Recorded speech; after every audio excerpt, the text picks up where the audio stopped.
कैसे हैं आप सभी लोग। उम्मीद करता हूँ आप सभी लोग बहुत ही अच्छे होंगे। आज की इस वीडियो में हम पढ़ने वाले हैं कि ऊर्जा एनर्जी क्या है। सबसे पहले हम इसकी डेफिनेशन देखेंगे कि ऊर्जा या एनर्जी क्या है। इंग्लिश में इसको ऊर्जा को हम एनर्जी कहते हैं। तो जब ऊर्जा की खोज वैज्ञानिकों ने किया तो सिर्फ यह बातें बताई गई कि यह जो पूरा ब्रह्मांड है यह ऊर्जा का एक स्वरूप है। पूरा ब्रह्मांड क्या है? ऊर्जा का एक रूप है।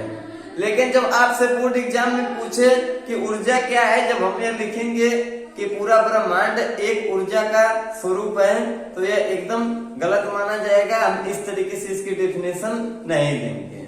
ऊर्जा की बात करें तो ऊर्जा हम प्राय डेफिनेशन के रूप में लिखेंगे किसी वस्तु द्वारा कार्य करने की क्षमता, कैपेसिटी को हम क्या कहते हैं? ऊर्जा। तो आप इसमें लिख सकते हैं कि किसी वस्तु द्वारा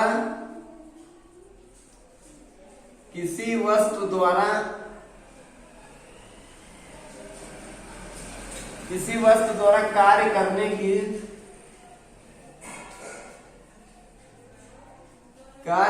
की क्षमता को ऊर्जा कहते हैं। ठीक है, ऊर्जा कहते हैं। तो इस तरीके से आपको डेफिनेशन याद करना है, सिर्फ आसान शब्दों में लिख देना है। एग्जाम में पूछे कि ऊर्जा किसे कहते हैं तो किसी वस्तु द्वारा कार्य करने की क्षमता को क्या कहते हैं? ऊर्जा। जब हम किसी कार्य को करते हैं जो हमारी एनर्जी लॉस होती है उसे हम क्या कहते हैं? ऊर्जा। तो इस तरीके से आप डेफिनेशन देख सकते हैं। तो आसान शब्दों में इस तरीके से हम लिख देंगे। उम्मीद करता हूँ आप लोगों को समझ में आ गया होगा कि ऊर्जा किसे कहते हैं। अब हम बात करेंगे कि ऊर्जा के कितने प्रकार होते हैं। यदि ऊर्जा के प्रकार पूछे तो आप लिख सकते हैं ऊर्जा के प्रकार की बात करें तो ऊर्जा के मुख्यतः दो प्रकार होते हैं। ठीक, प्रकार की बात करें तो आप लिख सकते हैं दो प्रकार होते हैं। नंबर एक आपका इसमें आएगा स्थितिज ऊर्जा और आपका नंबर 2 है गतिज ऊर्जा। इस तरीके से आपको याद रखना है कि ऊर्जा के दो प्रकार हैं, स्थितिज ऊर्जा और गतिज ऊर्जा।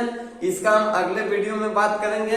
और इसके मात्रक की बात करें, यदि मात्रक की बात करें तो ऊर्जा के बहुत से मात्रक होते हैं, लेकिन जो मुख्य रूप से उसका नाम लिया जाता है सिर्फ 3 का हम नाम लेते हैं। ऊर्जा का प्रमुख मात्रक जूल होता है और दूसरा न्यूटन मीटर होता है, न्यूटन इंटू मीटर, और तीसरा आपका होता है वाट।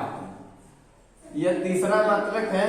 ठीक, तो इस तरीके से ऊर्जा के तो कई मात्रक होते हैं लेकिन मुख्य रूप से 3 ही पूछे जाते हैं। और इसकी राशि की बात करें ऊर्जा की तो आपको याद होना चाहिए जो यह ऊर्जा है यह कौन सी राशि की होती है? अदिश राशि। कोई आपसे पूछे कि ऊर्जा क्या है तो आप तुरंत बताएंगे अदिश राशि। अब हम बात करेंगे इसके बीमीय सूत्र की। यदि बीमीय सूत्र की बात करें तो आपको लिख लेना है बीमीय सूत्र। बीमीय सूत्र आपका होता है mL2 और T-2। इस तरीके से आपको बीमीय सूत्र भी याद कर लेना है। तो आपको कुछ करना नहीं है, सीधे सीधे आपको याद करना है कि किसी वस्तु द्वारा कार्य करने की क्षमता को ऊर्जा कहते हैं। और इस तरीके से ऊर्जा के प्रकार स्थितिज ऊर्जा और गतिज ऊर्जा। मात्रक की बात करें तो जूल, न्यूटन मीटर और वाट होता है। वैसे तो बहुत ऊर्जा के मात्रक होते हैं। और यदि आपसे पूछे कि राशि क्या होती है ऊर्जा की तो आप बताएंगे अदिश राशि होती है। बीमीय सूत्र की बात करें तो mL2 T-2। तो इस तरीके से आप ऊर्जा की परिभाषा याद कर सकते हैं, इसका सूत्र याद कर सकते हैं। यदि वास्तव में आपको वीडियो से थोड़ी भी मदद मिलती है तो वीडियो को लाइक कर दें और चैनल को सब्सक्राइब कर दें।